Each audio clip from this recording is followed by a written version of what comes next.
Good evening, good afternoon, good morning, wherever you are. Welcome to the King's Rush Institute online. We're going to get started in a few minutes to give people a little bit more time to log on. Just a couple of quick reminders of the ground rules. These are all in the chat function and on the side on the screen on the slide on the screen that hopefully you can see. To preserve bandwidth, we're asking that everybody keep their video off until we get to the discussion and you get called on.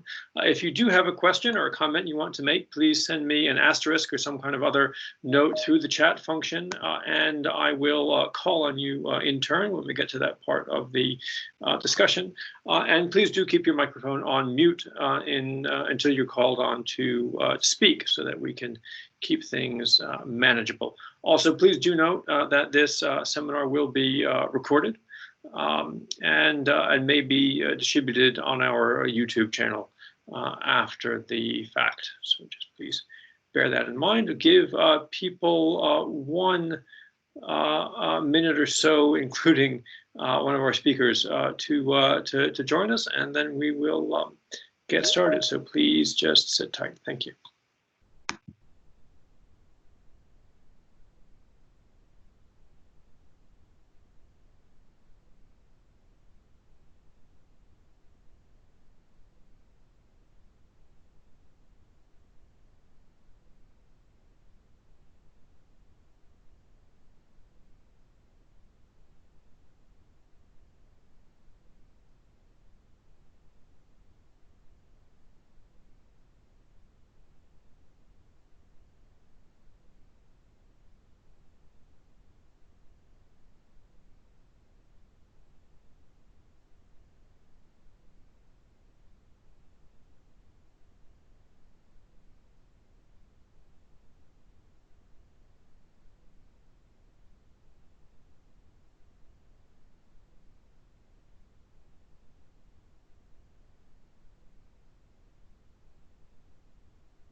Okay, good evening, everybody.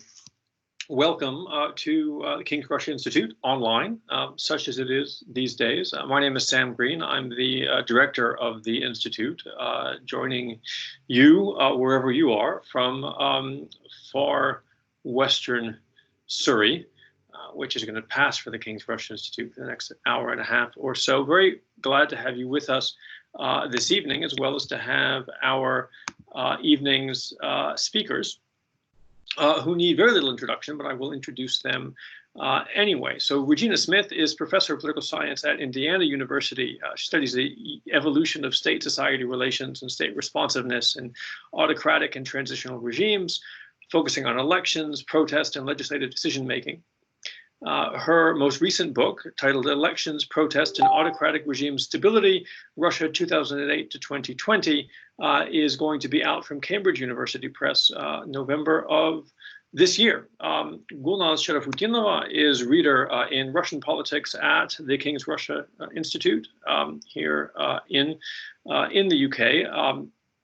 She studies comparative politics and political economy with a focus on Russia.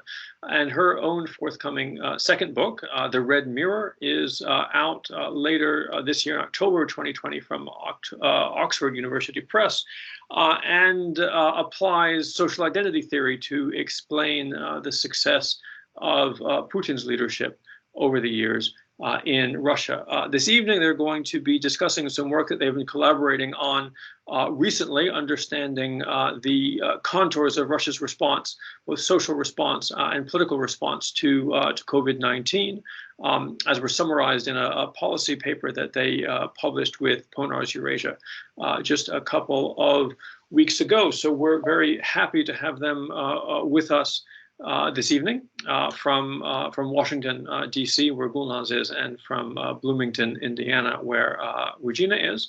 I'm going to hand over the screen and the microphone to Gulnaz to get us started. Just before we do, a couple of reminders again of the ground rules. Please do keep your video off in order to preserve bandwidth for everybody involved.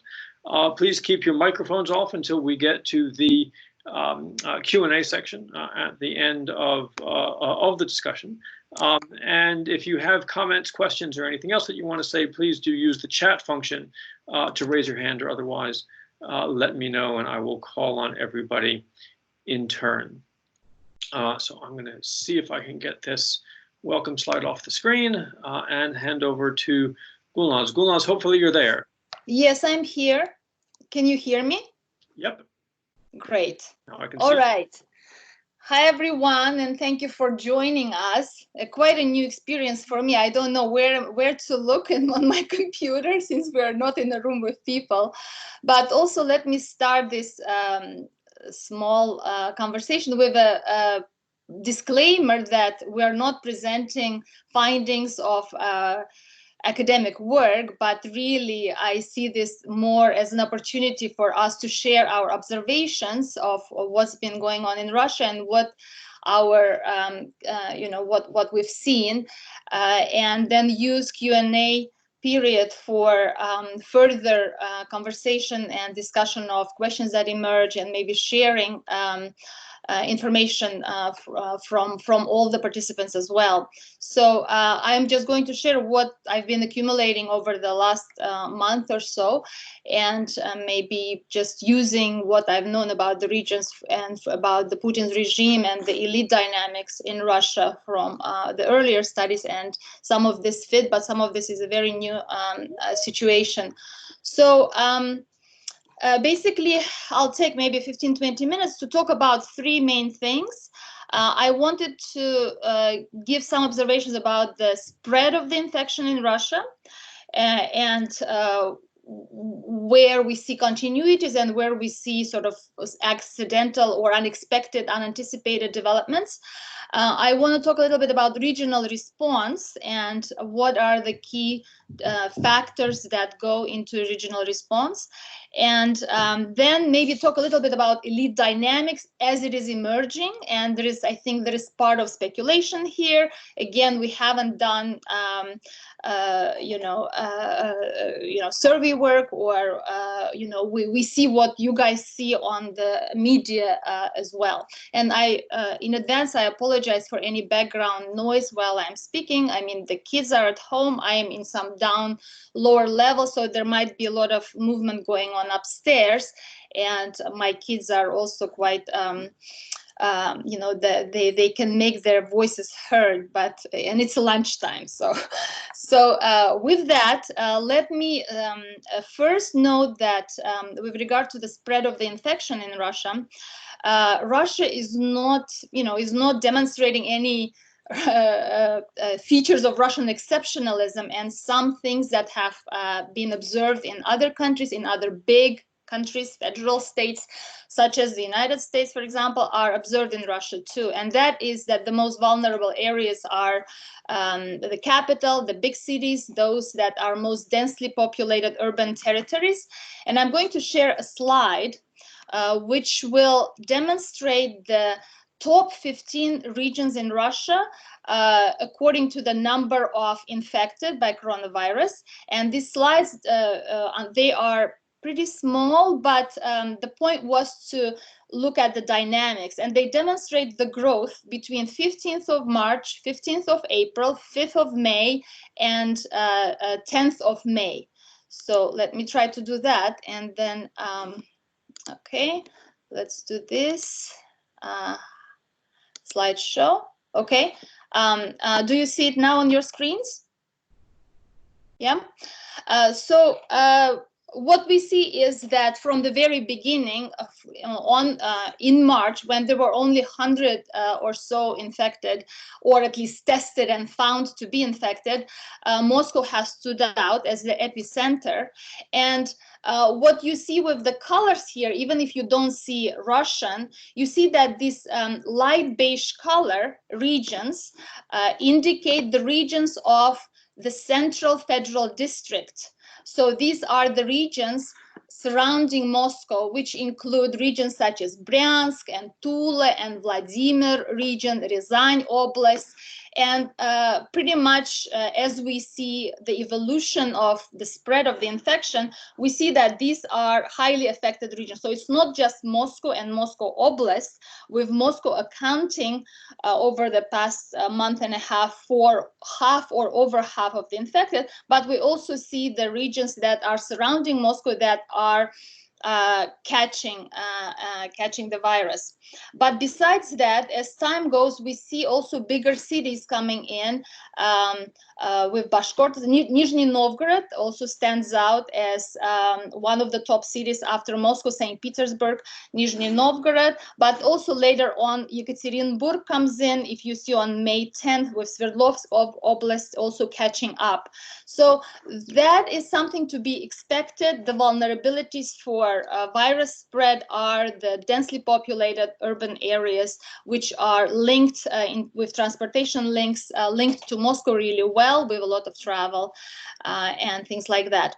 But then there are some nuances and some specificities that that also emerge in Russia, and they emerge again as regions, unanticipated accidents that emerged. The early one that was discussed was Komi, and Komi region, we see it here. All of a sudden, on 15th of April, it becomes number 4 among the regions with biggest numbers, and the governor of Komi region gets replaced 30th of March or 1st of April, just as at the end of March. And Uyba, who is a doctor himself, becomes the governor. And obviously his containment measures work pretty well, because Komi does contain that early outbreak, and it's not anymore in the top 10, top 15 regions. But what we see emerging as time goes is the big vulnerability in the Caucasus. And in the Caucasus, we see it with the growth of infection in Dagestan, but not only in Dagestan, Ingushetia, Ossetia, also you see Southern North Ossetia here on May 10th already growing, and Dagestan is like number 5 or number 4 among all the regions in Russia. And the Caucasus emerges as an additional place of vulnerability due to several regions, due to several factors. I would point out, I think there is a cultural element involved in that the social dynamic and the social capital, the importance of social capital is such that individual health issues are sometimes disregarded. And you might have seen a great reporting by Medusa just two days ago or so, which gives a very big feature article on Dagestan and the big weddings and interactions that have been going on. But I mean, if we take away culture away from the picture, we also have regions which are poor. We also have regions which have very weak healthcare system, with many settlements with like one doctor in them, sort of very rundown hospitals, which frequently cannot organize the medical care with dividing the clean and infected areas, and hence hospitals themselves become places for spreading infection. And it's not a surprise that also many Dagestani doctors are fallen, unfortunately, have died as a result of being infected in these hospitals. And not only hospitals, sometimes there is just one doctor per village, and obviously he or she have to take care of people who are ill, and they get infected too. But Dagestan is the more numerous region, and if you count proportionally per population, other regions like Ossetia and Ingushetia also stand out. Chechnya, for some reason, for potentially two potential reasons, is a region which doesn't show big numbers right now. I think I just checked today, there were 759 infected, but Ramzan Kadyrov did initiate very strict measures with I've heard him talk in his rather broken, very interesting. It was first time I think I was hearing him talk about the infection, and he was comparing the infected to terrorists. In fact, he was claiming that these people are, or people who walk on the streets not knowing whether they're infected or not, they're worse than terrorists, because if they're infected and they don't know about it, they will be able to, to spread the infection to many more people than a terrorist can, say, kill. And so he was making these drastic, radical comments, basically scaring people off. But of course, that's one part of it. The strictness of measures in Chechnya is one part. Another is, of course, the number counting, and that's a whole big issue that we can talk about later on. So whether we trust these figures or not is a separate discussion, I would say. Now, with maybe the last specificity that I want to point out with regard to the spread of the infection is two other cases that came out that are, I think, important, and that are in Sakha and in Murmansk. You see that Murmansk here grew very suddenly, actually from April already here with 306, and then all of a sudden over 2,000, and a lot of cases in May growing.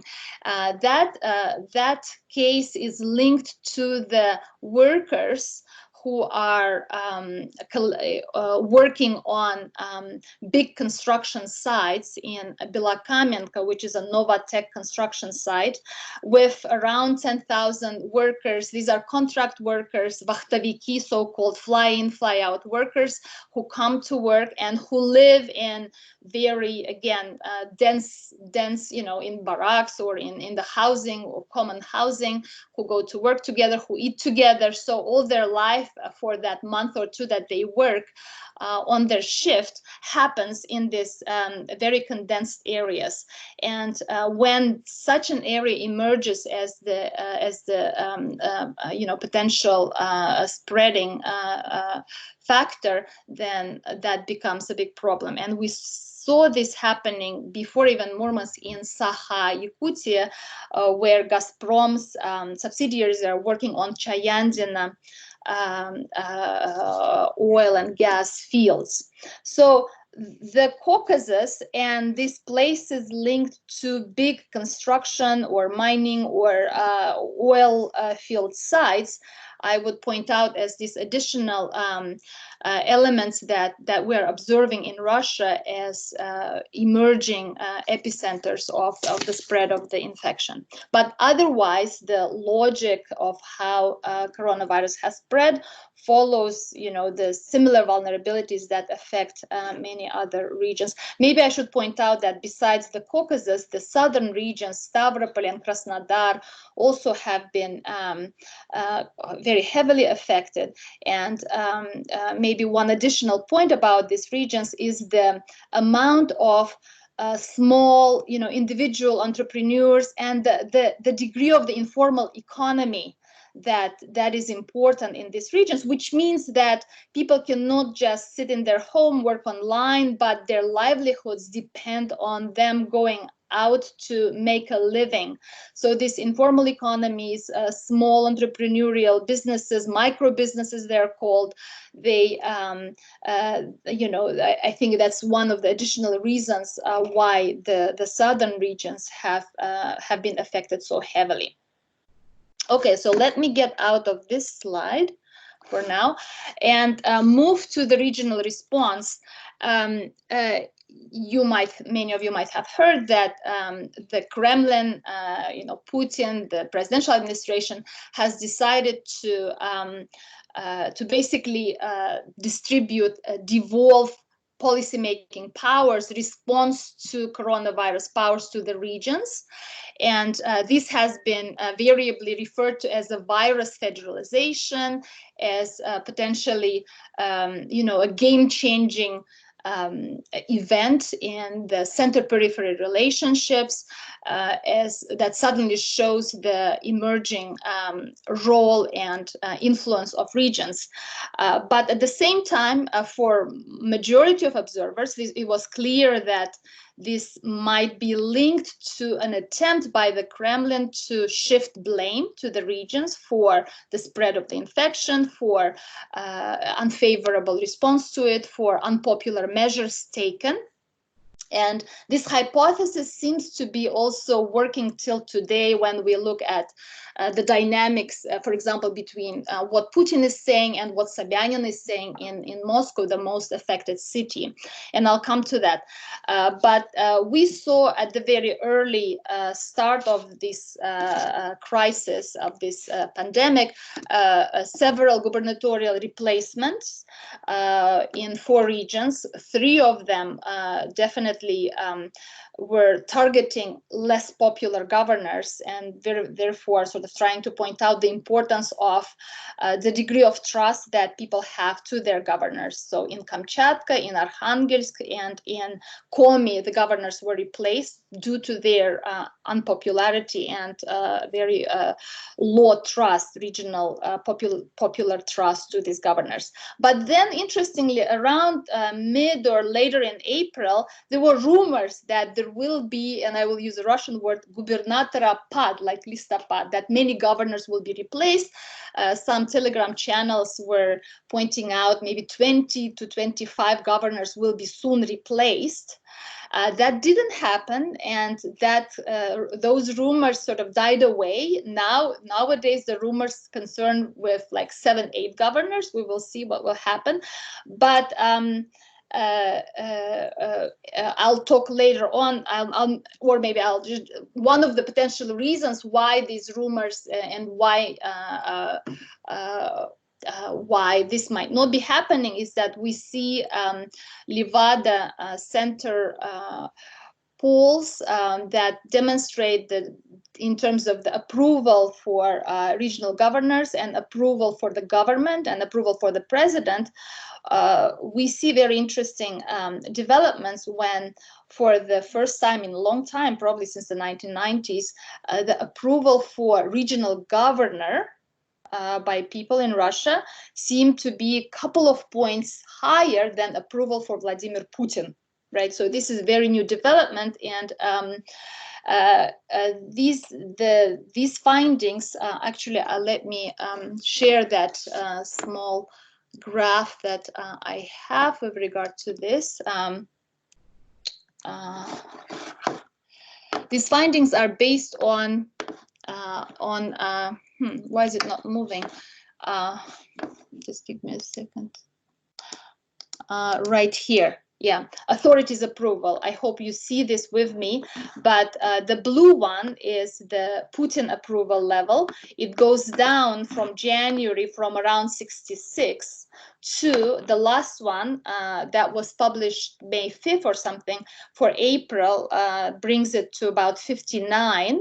Right, and you see with the governors that start a couple of points under Putin, the gray line is for governors, and who end up a couple of points, I think this is 61 in late April, for April. And for comparative point is Mishustin here, whose approval ratings have gone up by February and since then have been going down. But it's important to note that all the authorities' approval rating are going slowly down here, gradually going down, which is a trend in itself. With regard to, I wanted to also talk a little bit about very interesting emergence of Sobyanin's role in this crisis. Sobyanin, as a mayor of the city most affected, he emerged and he was appointed as a head of the operative center of the state council in fight with coronavirus. But his policies and his decisions early on were copied by many governors. So the regional response started with many governors following on Moscow's footsteps, but quickly realizing, because this was early in April, quickly realizing that the regions are not as affected as Moscow at that point, but the economic activity comes to a stall and people are very unhappy with lost profits and employment and salaries and means for living. So there is a potentially sort of quick stepping back from these measures to a certain extent, with some regions being more independent, others less independent in terms of how they react to signals from Moscow. But regions differ, of course, in terms of the amount of resources that they can spend on responding to the crisis, in terms of supporting the businesses that are hurt, that have to close, that have to stop working. And most governmental measures early on have focused on supporting bigger industries, enterprises. Putin early on asked the governors to select the most essential system building enterprises. So each governor prepared a list of 200-300 of big firms that they cared about, which didn't take into account all the self-employed, all the small and medium businesses, and that drew huge criticism. And I think as time went on, both the presidential administration but also the governors are slowly realizing that that there are big chunks of economic actors who are left off. And already in today's address that Putin had, we see more attention to the smaller businesses. But also I mentioned that regions differ in terms of the resources, and some regional governors were able quite recently also to adopt a number of measures. And I want to point out specifically, for example, in Yamal-Nenetsk, right? This is one of the richest gas producing regions in Russia. The governor, Dmitry Artyukhov, he, in a very interesting precedent, decided to help self-employed, basically by distributing money and encouraging small businesses to keep employment going.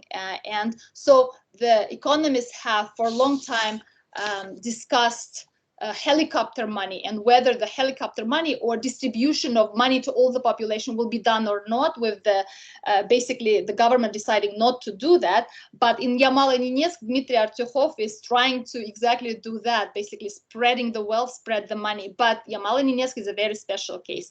Most regions do not have those resources to spread, and they have to be sometimes more inventive in ways that they help. And an interesting case I'll also share, it was Nizhny Novgorod's governor Gleb Nikitin, but also in Tatarstan Minnikhanov. They were trying to keep, some, for example, hotels and some restaurant businesses going despite the non-working days and the isolation and the restrictions, by employing them for the medical doctors, for the medical workers who couldn't go home because they were afraid of spreading, if they were infected, they were afraid of infecting their kids and their spouses. So the governors proposed that they were given spaces in these hotels that will gain through that way sort of an additional business, like clients, and restaurants will be giving them food, and there will be some transport companies that were used to transport these doctors and medical workers and nurses and other employees from hospital to these hotels. So there was a chain of course, numbered companies, small businesses that were involved in this operation, but that was one sort of innovative, I guess, path found by some of the governors. All right, and maybe the last point I will make is and I will just, I think my time should be up already. Let me just share one more slide that shows, and this could be, we can leave this for Q&A, that, where is it? Just give me a second. That shows something that I would, I wanted to discuss the elite dynamic, right, in the country. And early on, okay, so here you see, I hope you see this, the graph that shows intensity of media coverage for Vladimir Putin, for Sergei Sobyanin, for Mishustin, and for Kadyrov. The blue one, the biggest one, is Putin, of course, right? And that's what we expect to see, especially if you look. We can't see the slide. You cannot see the slide? Nope. Oops. Okay. So let me do share again. Share. Okay, here. And do you see it now? Do you see it now? Yes. Yeah. Okay. Yeah, you see it now? Yes. Okay, so the blue line shows the media coverage for Putin, the green line for Mishustin, and the black line for Sergei Sobyanin, with the orange one for Kadyrov, who is the most covered by media among the governors, among other governors, right? So Kadyrov is just for the benchmark of the, what you could expect. But this is basically to show you the potential, threat, political threat that the presidential administration might have felt around late March and early April, right? You see here when the media coverage, the intensity of media coverage for Sobyanin, right, reaches that of Putin, with Putin's coverage going down and Sobyanin's coverage going up very much, right? And this was the time, late March, early April, where many observers of Russian politics started to talk about this, the vertical of power being absolutely destabilized, and the whole system that Putin has built not working, because for many reasons, because Putin has my argument is about social identity theory, about foreign policy, all his activities on the international scale with Russian status, right, do not work in the situation of the domestic crisis and the necessity to respond to the domestic issues, where Sobyanin's very a strong response was you brought him up on the media coverage here, right? But what we see, the presidential administration reacted very quickly to this emerging, quote unquote, their potentially the threat that they have perceived, by bringing Putin back into the media sphere in a very clear way through almost daily conversations or daily addresses to the governors, to the ministers, to the government, and to people, basically showing Putin urulia, that is at the helm of response to the pandemic, basically, trying both to calm the population, but also to warn about the importance of what's happening and all the measures, and also about basically giving updates and asking the governors and the ministers for reports on what's happening, sort of basically showing him to be at the helm. And the public opinion polls did show quickly that that did work to bring Putin back on the media, and with for the impression that he's still in power. I do have some other points about the elites, but I think let me leave them for the maybe Q&A period. So let me stop at that for now and let Regina to step in. Thank you, Gulnaz. Regina, are you there?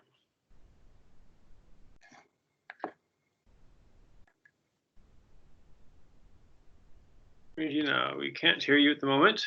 Hopefully you're...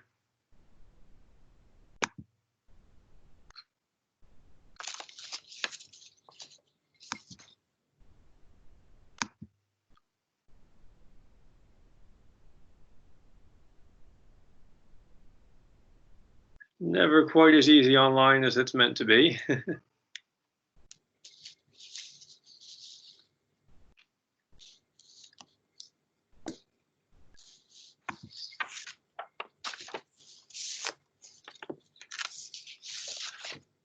Should I make my two last points meanwhile? Sure, very briefly, while we're trying to get Regina online. Yeah, or we can just wait, yeah. Go ahead.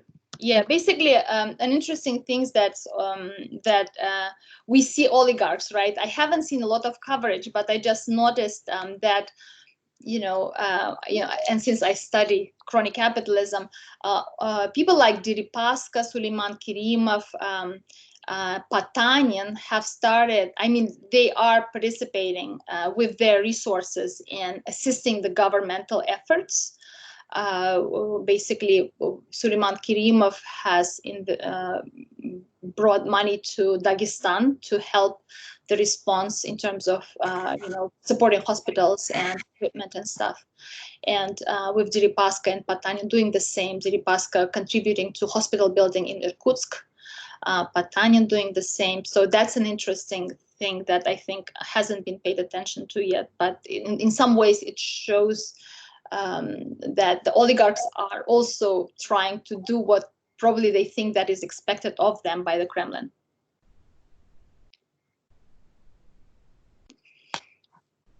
Okay, having trouble getting Regina into the conversation.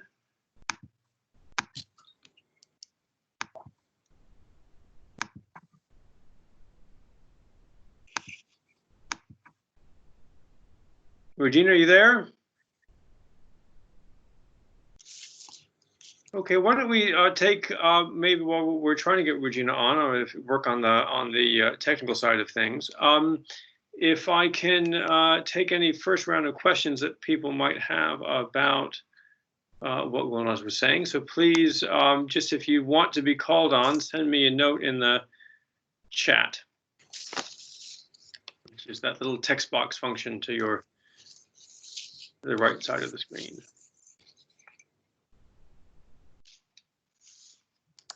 Tamila, go ahead. Hey. Please do introduce yourself so that people know who's Hi, talking. Gulnaz. I'm Tamila Lankana, LIC International Relations Department. Thank you for interesting and informative insight. I just had a comment and just wanted to ask you for your kind of reflections on this. As you know, in Russia, it might be also a kind of conscious Putin strategy to give more visibility to the governors, because we know that they would also they're more likely to get blamed if something goes wrong. So I wonder if we're already seeing some of that, or we're likely to see that. Yeah, thank you, Tomila. Yes, exactly. I mentioned that this strategy of virus federalization was interpreted by many as an attempt to shift blame for unpopular actions and for, anticipated crisis, both with pandemic and the economic crisis. And so we will see as time will go. So far, I've noticed a lot of rumors about the expected firings of governors, right? But the opinion polls are showing that I think 52% of people think that their governors and actually Russian authorities are doing as well as they can in crafting a response. So although we see over the whole range of the aggregate public opinion, the approval levels are falling, but at the same time, majority, over 50%, are thinking that the authorities are doing as good as they can in a way. So I haven't seen any right now at this point any I mean, there are criticisms that Kremlin lays every time there is an outbreak. In Murmansk, with Komi, we saw the replacement of the governors, but the replacement didn't develop from the early decisions that replaced 4 governors, only 3 of which were replaced for the negative assessment. One of them was really rotated from Nenetsky to Arkhangelsky because he was a good governor and he was seen as a person who would fit to lead Arkhangelsk Oblast. So at this point, it's hard to say. I think Putin and the Kremlin is keeping a lot of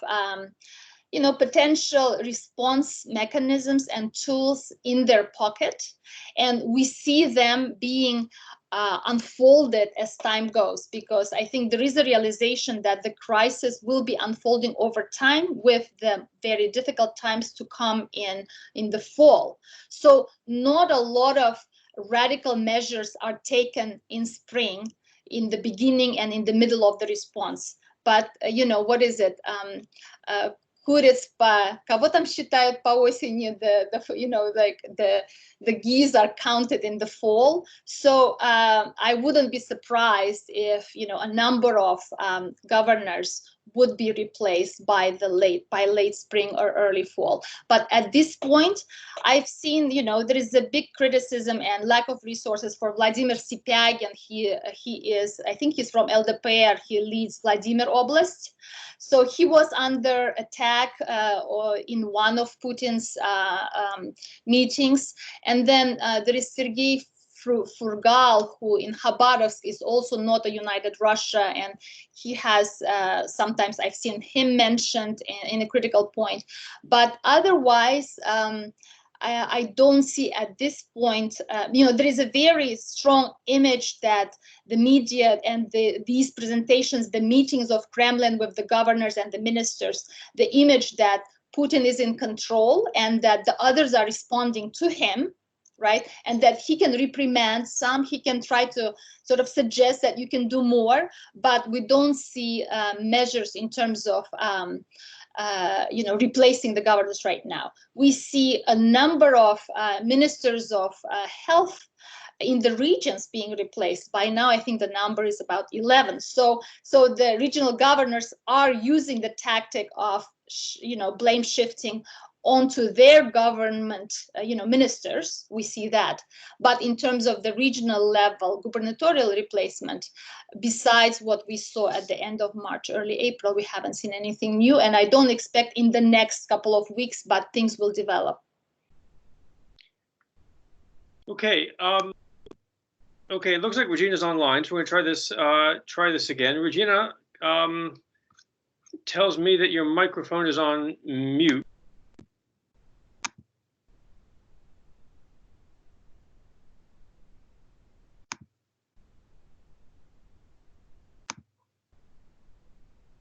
Regina, can you hear us? We can't hear you.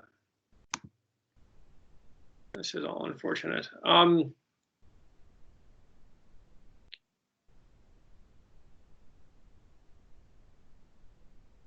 In the meantime, while we keep trying to work on that maddeningly, couple of other questions have come in on the chat. So Tatiana has a question. Don't you think that the inability of Putin and Sobyanin to bottle up COVID-19 in Moscow, the richest city in Russia, may result with some discontent from Russia's elites themselves?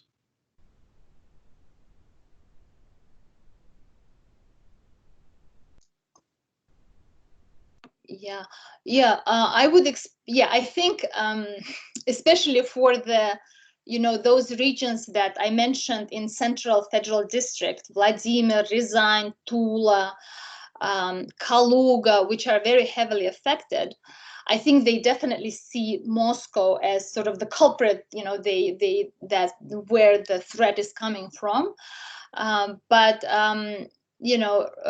These are the regional elites are embedded into the centralized power mechanism. They care about their spots. So I don't expect a front to emerge from these specific regions. They depend on the center, on the Kremlin for subsidies, for support.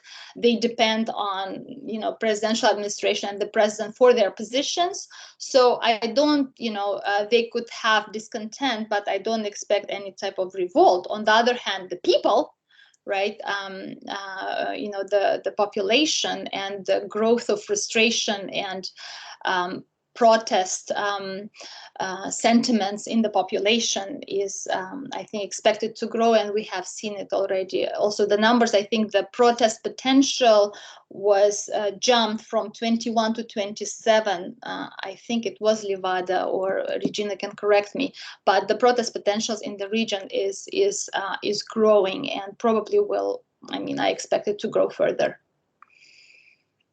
Okay, I'm still struggling with the sound and the connection to Regina, but we're not gonna give up. Magda, I'm skipping around a little bit in the chat questions, but Magda has a related question. She says, why do you think Sobyanin stated that there might be 300,000 COVID cases in Moscow, despite official statistics being much lower? Right? And can the Kremlin get away with lowering stats when people know or seem to know what the real situation might be, and that it might be much worse than this federal government is admitting? The number of both counting the cases of infected and especially the mortality numbers in Russia have been very surprising.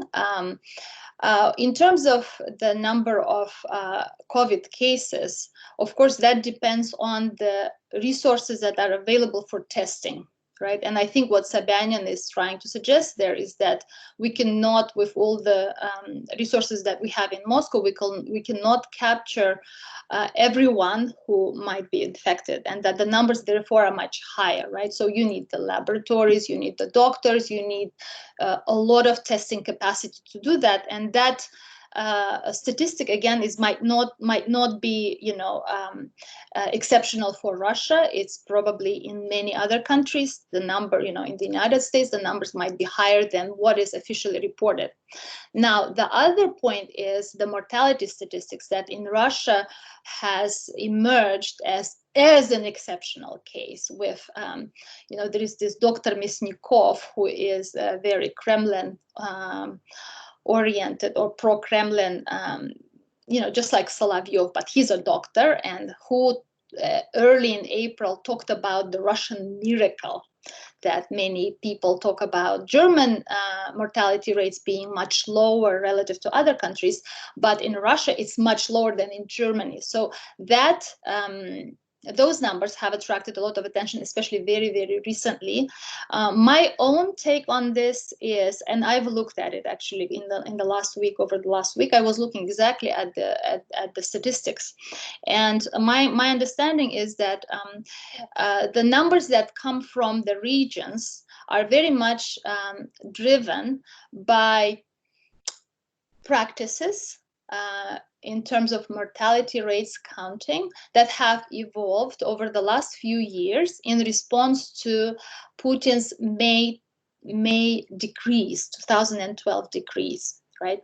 So for regional governors, they have a certain measure of their effectiveness that is used, you know, there are 15 criteria that they are evaluated against. And this could be criteria with regard to investment. This could be criteria with regard to, I don't know, economic growth figures, employment figures, whatnot, but also trust of the people, etc. But one of these criteria follows the degree to which governors are able to fulfill and realize presidential decrees from 2012 May decrees and 2018 May decrees. And part of these decrees concern with mortality in various health issues such as cardiovascular disease, etc. And we know by now that in order to fulfill these decrees, statistics are heavily used and manipulated. And this manipulation happens under basically, you know, administrative pressure that the governor, the government, and the ministers of health have over doctors and the, you know, glavvrachi, the head doctors in the hospitals, and how they count. And there are ways to manipulate how you count. Now, with regard to COVID, these ways of, I wouldn't say it's being manipulated. It's just that when you have many other diseases which come along with COVID, and COVID comes and kills a person who was ill with diabetes or with heart disease, right? Or with, I don't know, thrombocytes, basically the cause for mortality sometimes is not written as COVID. It's written as diabetes, as heart disease, as pneumonia, not COVID. And interestingly, in some regional sites, for example, in Chelyabinsk, the reporting is double. They have a reporting, these, you know, 4 people died of COVID, and then they say 8 other people who were diagnosed with COVID died of other related diseases or of other diseases, right? But not all regions report that. And so on the matter of reporting, you have these nuances that lead to the numbers that we see now, where the variation in mortality between regions ranges from over 3% in Adygea, for example, in Udmurtia very high, also 2 to 3%, and then to places like, I don't know, in Tatarstan, for example. I've been wondering all the time when the numbers have grown to 17,000 of infected, but the number of deaths remained 3, 4, I think at the point right now is 5. But that means it's less than 1% or even less than 1/10 of the percent. So those numbers range, and they do indicate not the real numbers of people who die, but basically the rules that are used to count. And what I want to point out is that it's not necessarily a manipulation that occurs right now, because the Kremlin would evaluate governors based on this criteria. But these are the practices that have been evolving. They have a history. Okay, it looks like Regina might be online again, hopefully. Regina, are you there? Hello?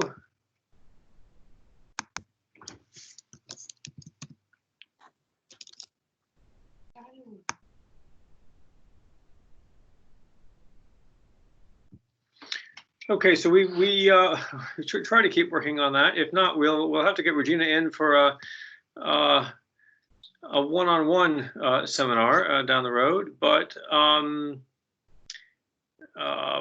Regina says she can. She's call is on, but Teams doesn't seem to hear her. And it's telling me that the microphone is muted, but I imagine you're pressing the right buttons.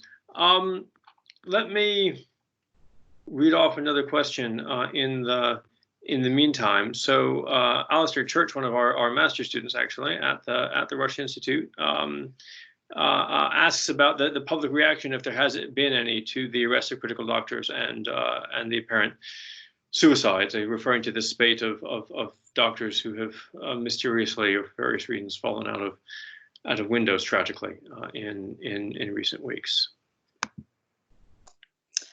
I haven't seen public reactions. I've seen media coverage over these cases and sort of speculations to what extent these could be suicides or helped, assisted homicides, whatever. But I haven't seen, public reacting to that besides this media coverage. So, yeah, I won't be able to speculate for more than that.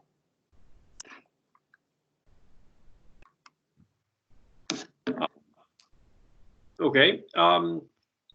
Sorry, just trying to do a couple too many things at once, which seems to be a summary of life in lockdown. So Quinn Scribner, also one of our master students, asks, you mentioned virus federalism as an attempt to devolve blame for failures in the response, but it could also be out of necessity, right? So these are, as Quinn says, pandemics are global crises with very local consequences.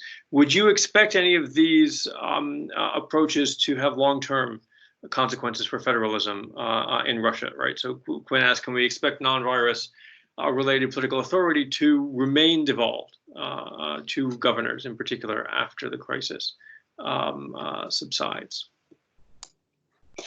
I think that's the common expectation, that just the degree of crisis itself right now and the expected economic crisis and devastation and unemployment necessarily brings governors much more into the picture than they have been at the time of economic growth and at the time when, the governors could count on the distribution and competition over subsidies and the resources coming from the center. So as these central resources deplete, the ingenuity of gubernatorial response to crisis and to the situation, to everyday situation in the regions thus gets enhanced. And we've seen it in the 1990s where, the governors were sort of first in line in terms of responding to economic contraction and the crisis of non-payments. And also at that point, we saw a bigger, greater linkage between the population and the governors. So for the time being, I think that's the logical expectation. At the same time, while we compare today's situation with the 90s in terms of the degree of the economic crisis, we shouldn't overestimate we shouldn't underestimate the differences in the political system and the fact that the governors are dependent on the center. They are sort of, I think they are still very much reading the signals that come from the center, and they know that the guillotine, the potential punishment, replacement is always around the corner. So the system of signals that has been created over the last 2 decades, I don't think it's going away. But at the same time, we should, it's true that it's just the real life and the necessity of responding and somehow saving and salvaging whatever is there to salvage in the regions is going to be in the hands of the governors. And I think people and populations are recognizing that, and that's what was manifested in the public opinion polls, and the fact that all of a sudden you see, it's not quite rallying around the flag of the president, but a bit of rallying around the flag of the governors, or some recognition that the governors are there on the front line of the response. I think we see those tendencies right now. Okay, a couple of people have asked about China. And this comes up, we've had a number of discussions now on KRI Online about COVID-19, and China keeps coming into these conversations. Rather than me reading off all these questions, you also have voices, most of you have microphones. Carlo, do you want to unmute yourself and ask your question?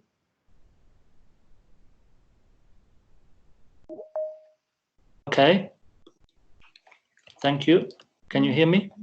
Yep, I can hear you.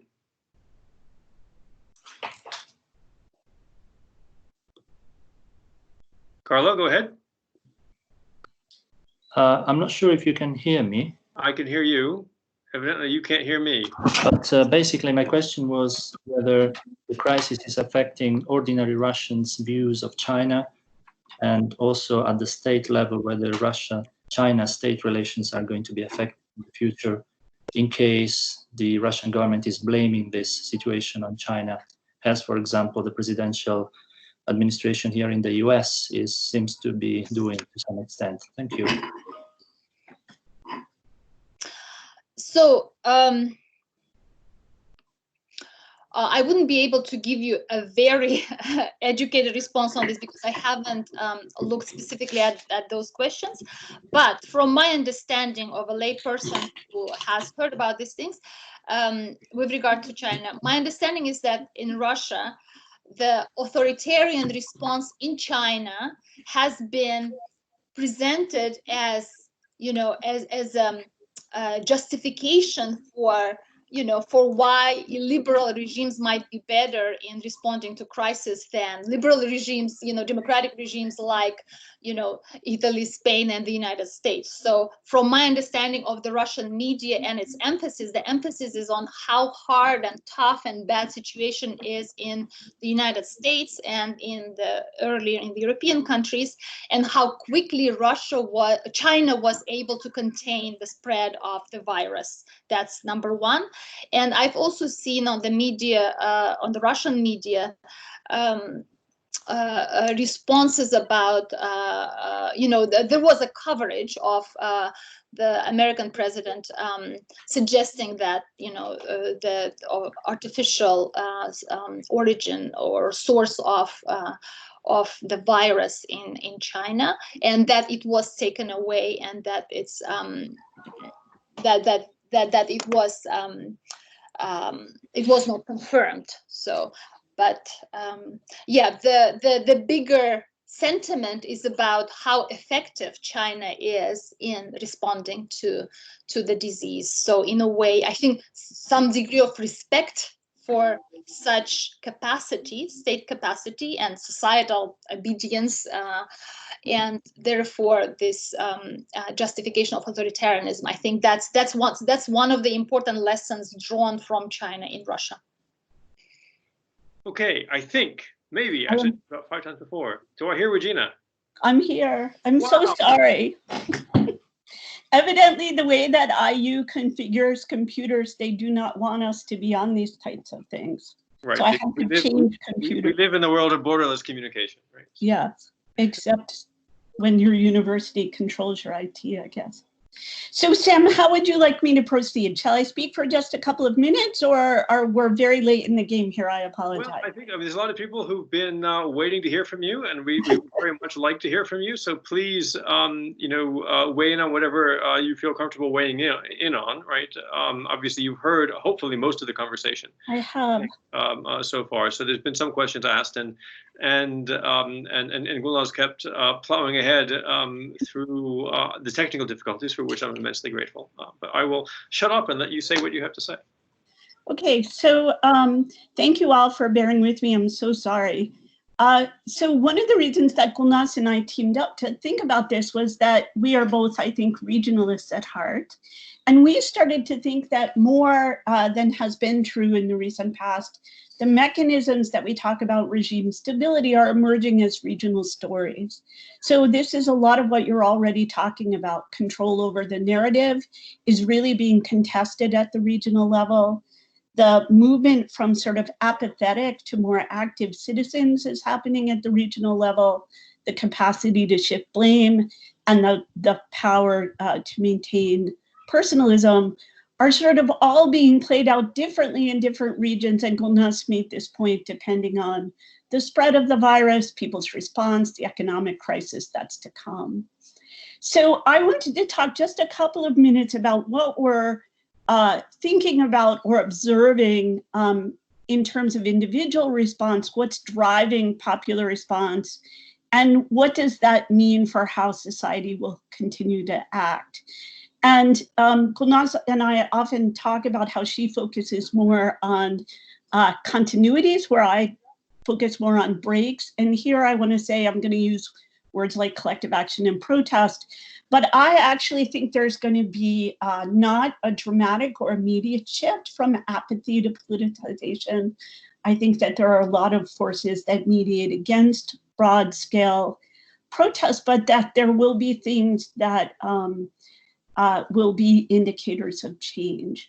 So I was going to talk a little bit about what we know about the state of opinion. We can go back to that, but I want to point out 3 or 4 things that I'm calling gaps in the national story and in the regional stories. So if we think about what are the gaps emerging in the public experience and the popular story versus the story that's being put out by the Coronavirus Center or the regional press, or then I think the first gap we see is the crisis gap, which Gulnaz talked about a little bit, about the virus and its toll on society. And what I'm observing now is that this story is being largely told in the regions by publicizing the stories of doctors. So that doctors, the death of doctors, the experiences of doctors, the shortages of doctors are now emerging as a proxy, I think, for a freer discussion of the true effects of the regions. And so there is, in the story of doctors that's playing out in terms of NGOs and these memorials, like the memorial list that's being published, where you start seeing, or the makeshift memorials outside of hospitals or in cities, that really stands sort of in contrast to the state campaign of doctors as the heroes, but doctors as sort of a focus that tells us that the virus is much more widespread than is being reported. And we see this in St. Petersburg, in Dagestan.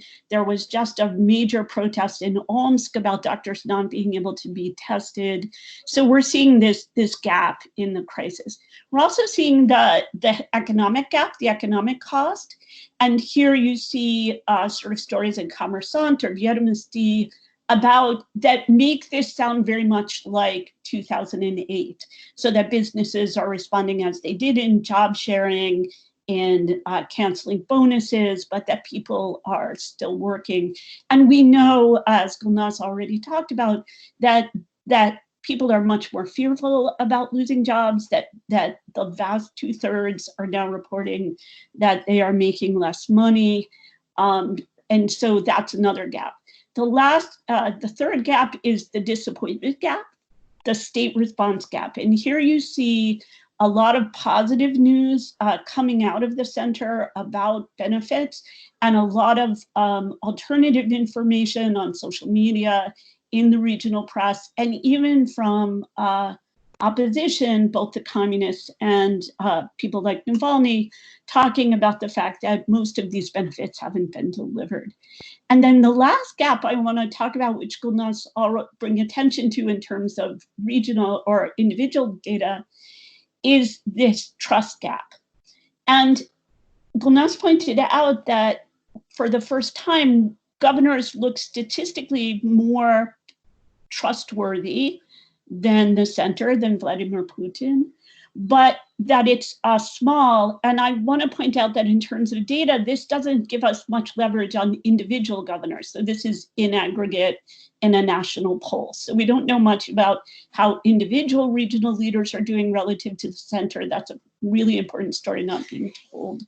But there does seem to be a growing trust differential, more trust in the people closest to the respondents than in the center. And again, if we reach towards historical analogies, it does look like the 90s when President Yeltsin tried very hard to deflect blame onto the regions and did that very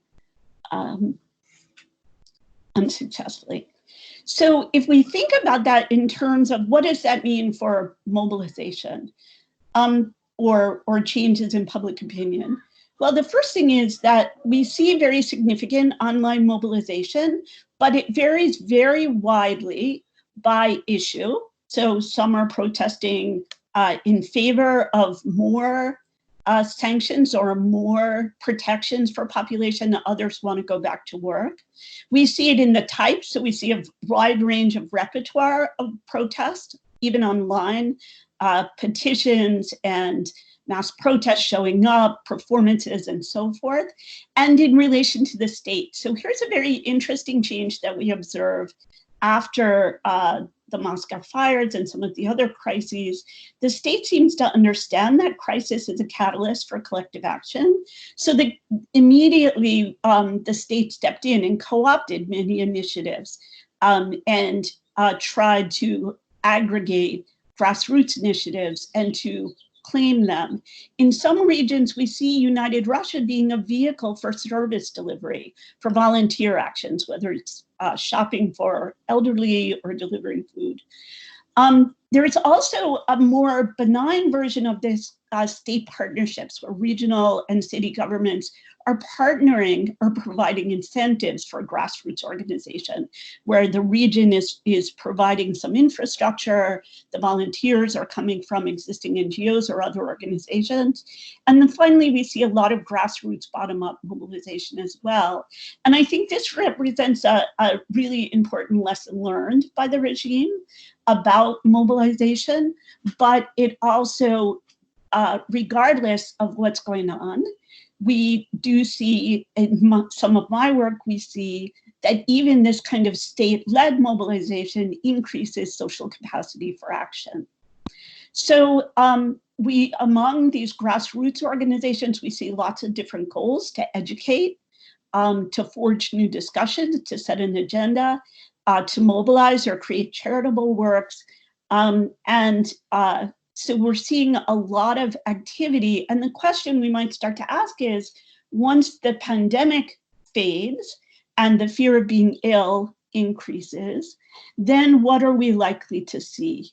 And so here, I think we're going to see a wide variety of behaviors and an uptick in this sort of local level regional protest. If people do tend to support their governor against the center, they'll be more likely to go to the streets. If they support the center over the governor, they'll stay home. If the difference in the trust in the center and the governor is very small, they're less likely to act and to remain disengaged. So those are sort of expectations we might have. If the gap between the promises and the actions grow, then blame will be an intermediary variable. So we'll have to see who gets blamed for that gap between the promise of the center and the actual delivery of goods, which the president has been trying to deflect onto both regional leaders and to citizens themselves. We also see, we're going to see a change in emotion. So emotion has been important in my work in explaining protest participation, especially this idea of dignity, where these gaps reveal that the population's been duped. But people may get angry as they don't receive benefits. Anger is a catalyst. As fear of the virus recedes, we could see a push. And then the last thing I wanted to say is, if we look at the rise of urban activism across Russia, it has tended to be things in which the state and society are back into close contact, where the state is intervening some way in everyday life, where it's disrupting patterns of engagement and behavior and even language for how to talk about what's going on. And so that this moment seems a likely moment and a likely case for an uptick in protest action once the immediate pandemic is over. So that's a really condensed version of what I was going to say, but that's sort of my thinking on what could happen and why. Thank you. You actually hit, Regina, a number of questions that other people had asked. There was a question from Magda on regional responses, from Nora, one of our alumni, on political unrest in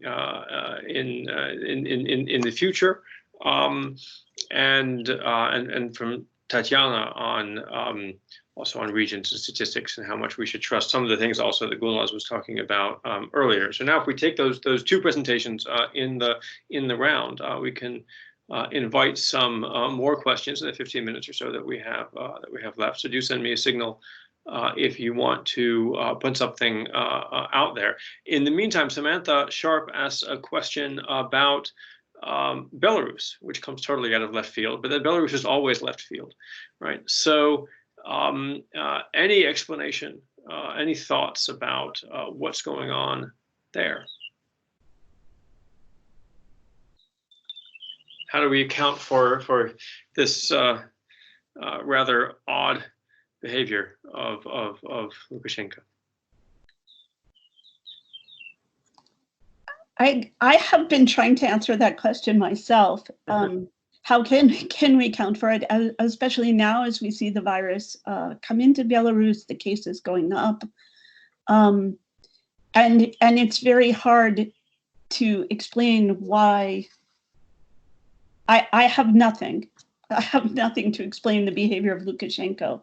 I will say that I think Belarus is also vulnerable to protest, and that the opposition, although really subject to extensive repression, is really deceptively well organized with a significant diaspora support.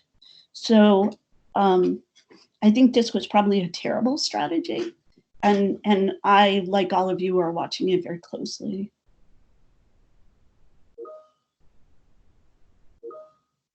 Okay, I've got a question from Jonathan Wigan. Do you want to come in? Yeah, please introduce yourself. Hi, this is Jonathan speaking. Thank you very much. Very interesting. I was going to ask, you just mentioned about the higher likelihood of street protests in the regions as a result of the situation. What do you think that might lead to in terms of the effect it might have on the way the central government and the regions work together in future following the crisis? And Jonathan, can you tell us who you are, where you're calling from? Sure. I'm an interested sort of older learner, I suppose, and I used to live and work in Russia for a long time, including in the regions where I ran companies in Eastern Siberia and actually up in the Yamal-Nenevsky Autonomny Okrug as well, so the Yamal region that we were talking about earlier. So yeah, I'm just fascinated by the country. Thank you. Welcome. Thanks. So I'm sure Gulnaz has some thoughts about this. I think that this is going to, it's hard to answer in the aggregate, that one of the things we're happening is one of the things I expect is that this devolution will create a stronger partnership across regions in the center, give the regions more influence, because I believe the government will have to be more responsive to some demands coming out of this, that there will be significant changes, not democratization or revolution, but that the system will look the same but work slightly differently, that it'll be in closer consultation, but it's going to vary depending on the type of mobilization. We've already seen in Donetsk protests be responded to very quickly with money and effectively, and then in other places with violence and repression when it's small business owners. So it's going to depend on who's protesting, where they're protesting, and the ease. But overall, I think it's going to bring the regions into, I think we've underestimated the importance of the regions during this time, but I think it's going to make the regions more important in responding to social demands. Gulnaz, did you want to add to that? No, I think I would agree with Regina that the popular response and the development in the regional population, and so to the extent that the degree of trust between the regional population and the governor grows, meanwhile the distrust towards the center also increases, that definitely works to destabilize the system as it exists now. And the regionalism of the 1990s was very much based on this linkage between the governors and their population, so the governors could really stand up entitled by the popular support that they had. So for the destabilization of the whole system, you would need at least two things to happen, right? That there is this linkage between the governors are feeling as if they are leading their populations against the center with claims against the center. So it is, we will, at this point, we don't see that yet, but the situation is very much evolving, and we will see what happens. Great. Tatiana Tkacheva had a question about statistics. Tatiana, do you want to join us?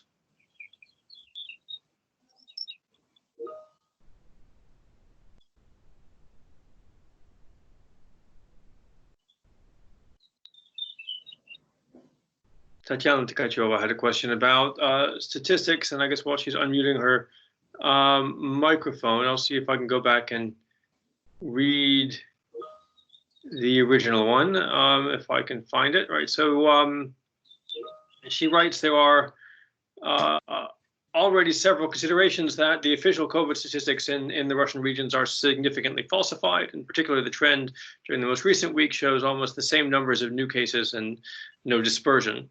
Additionally, there are some assumptions that statistics reflect the list of the regions and the trend somewhat similar to the statistics of fraud during elections, right? So the process generating falsifications in one case might be similar to the other. If this is true, does that mean that this is actually evidence of the survival or the durability of this power vertical, yes, rather than a breakdown?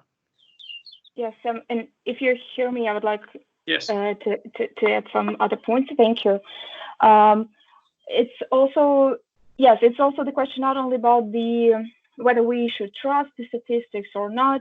It's about this discussion whether the power vertical is surviving or not, and also if this actually anecdotal evidence of the similarities between the list of regions falsifying the COVID numbers and falsifying the electoral results, if this is true, maybe it's also a good proxy. Maybe these COVID numbers and COVID statistics are rather a good proxy of the loyalty of the regions and the governors towards the federal center, rather than some social economic diversities. Mm-hmm. Thank you. And can you introduce yourself, please? Yes, my name is I'm Tatiana Tkacheva, Laboratory for Comparative Social Research, Higher School of Economics. Thank you. I can jump in. So, Tatiana, I think it's quite an interesting empirical question to test whether certain gaps in the statistical data, or the more unexpected surprises in terms of, say, mortality rates that comes up as things develop, whether they will correspond to the degree of manipulation found in the elections. And you know, I agree that it's a very interesting empirical question to be tested. And I've started looking exactly into this by thinking about, you know, why in Udmurtia things are this way and in Tatarstan things are that way. And, you know, we have Chechnya. But the only thing that I would add to your point, where you mentioned loyalty, I wouldn't see this as loyalty. I would try actually to link this potential anomalies to the strength of the administrative capacity inside the region, right? So some regions have governors that have been there for a long time, that had time to develop their own verticals of powers, their own relationships with the ministers, the economic elites, with the, put under control the, the health sector, etc. Right? Again, I've mentioned that these practices have started developing from 2012.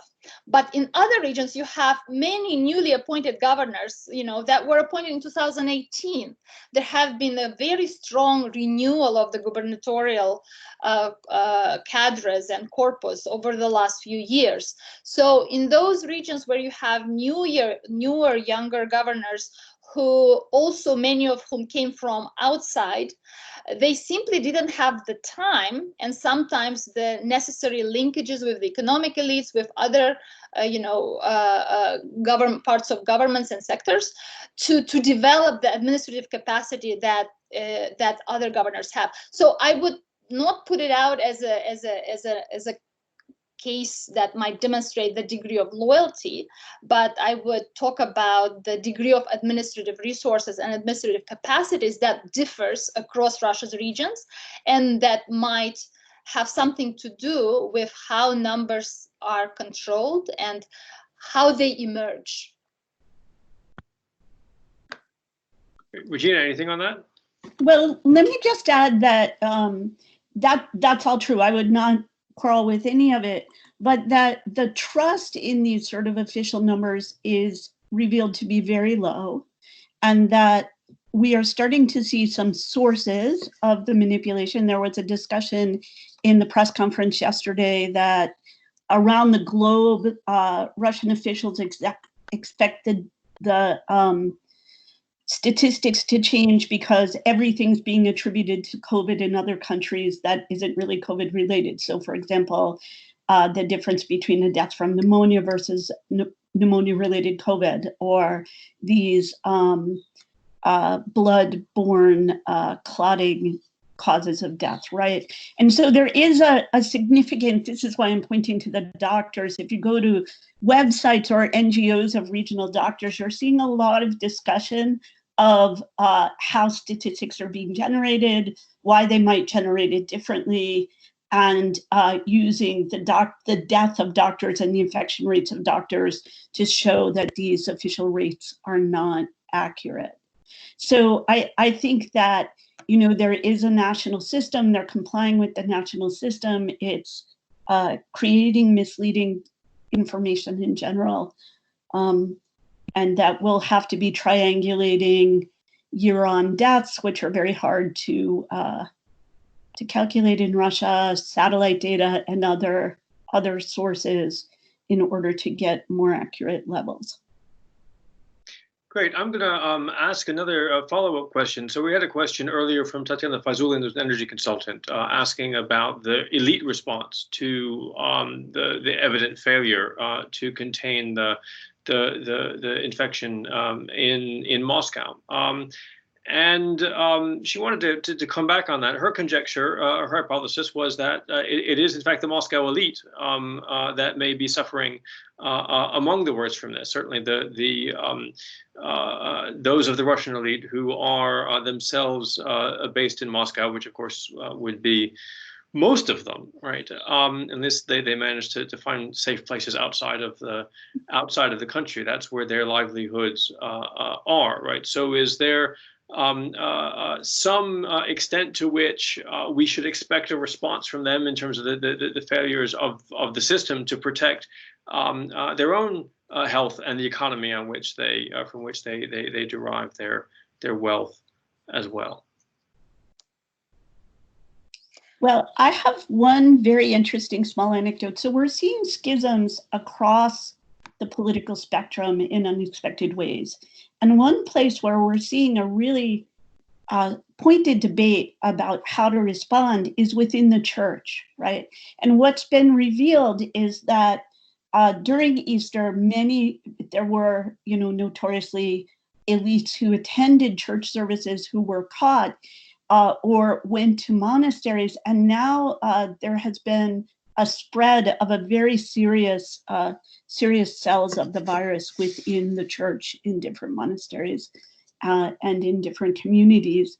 And so I think that that's probably a significant conjecture, just like the 70,000 people who traveled over the May holidays and brought the virus from Moscow and St. Petersburg to other regions. The extent to which they start to demand change, I think, depends on the extent to which they see the problem as being the same. It is equally likely to me that they become part of the scapegoat story. So it's hard for me to imagine that they would unify against the state. They may fragment against the state, but it's hard for me to imagine unification. Gulnaz probably has some ideas about that. Yeah, so if I can add, yes, Tatiana, sorry, I might not have understood your entire point there about why the central elites unhappy with the incapacity of, say, the mayor and the government to contain might be unhappy. I would actually turn your question in a reverse order to suggest that potentially Sobyanin's relatively strict response, and in fact him going to the margin of almost conflicting with Mishustin, with the government, with the prime minister, over the necessity of continuing a very strict response, might be responding exactly to your concern that all these elites, many of them are in Moscow, right? And so the serious response with the mayor who is not afraid of an independent assessment saying that the numbers are much higher and we need to keep the economy and services closed for much longer. It stands as a contrast to the government and the ministers, and to a certain extent the governors, who are prone to follow a bit different logic, understanding a very strong trade-off for the economy and for the economic stagnation. So Mishustin and the ministers have been criticizing the governors for overly strict measures, and were pushing the gradual relaxation and gradual opening up and the plateau, and sort of suggesting that it's going away. And Sobyanin very much standing up and saying it's not going away, we're not even at the peak of this. So in some sense, Moscow's exceptionalism as a different country within a country has been also manifested in the very different response of the mayors versus the governors. The governors are also know that they will be judged by the potential, outbreaks. So they are also restrictive. But there has been an emerging, sort of disagreement between the strictness of measures by the governors and the ministers of construction, of energy, Mishustin himself earlier on, now Belousov, trying to gradually push this, that the measures need to be relaxed, we're opening up, and by May 12th, tomorrow, most industries are opening up. In most places, but in some places not, and specifically Moscow was very first and very adamant, Sobyanin, in suggesting that we're not opening up yet, besides construction and some essential industries. So, but just to answer directly to your question, I haven't, in my own following the news and the media, I haven't seen very specific, non-anonymous criticisms of specific elites. But in more anonymized Telegram channels, you do see a lot of mobilization actually growing against Sobyanin as representing the power of emergency, the power that I think he was like referred to as, Partia Covida, the party of COVID, the party of emergency, basically blaming him in an attempt to usurp, power, etc. So definitely under the cover, under the carpet, there are conflicts and disagreements are clearly, yes, there are, but I haven't seen them emerging onto the open right now. Great, thank you. So we have gone a little bit over 7 o'clock. Thank you for your patience to everybody, not least to Gulnaz and Regina for bearing with us through these technical difficulties. We will be back in a couple of weeks' time, shifting gears and topics a little bit with Grigory Yudin from the High School of Economics, talking about the constitutional plebiscite, because there are things other than COVID-19 going on in Russia, at least in theory. So we will come back to that. So watch out for that in your email and your Facebook or wherever you get your announcements. Thanks to everybody for joining us. Please join me in thanking Gulnaz and Regina. And wherever you are, stay safe, stay healthy, and stay in touch.